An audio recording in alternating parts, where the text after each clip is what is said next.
Mes premiers souvenirs de cinéma, ils sont... enfin, c'est très très loin tout ça. C'était à Béché, justement, ma ville natale, dans l'est du Tchad.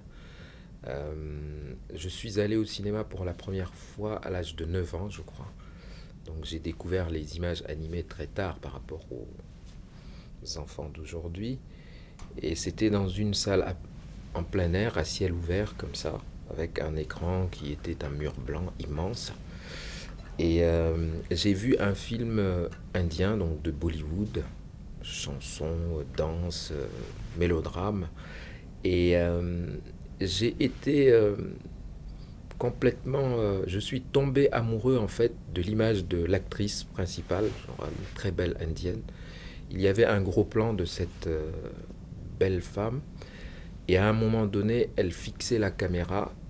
Et en l'espace de quelques secondes, j'ai cru qu'elle s'adressait à moi tout seul. Que cette personne-là, ce sourire-là, m'était adressé. Et je vous avoue qu'à partir de cette image, donc ce péché originel pour moi, euh, la magie de l'image a commencé un peu à m'habiter.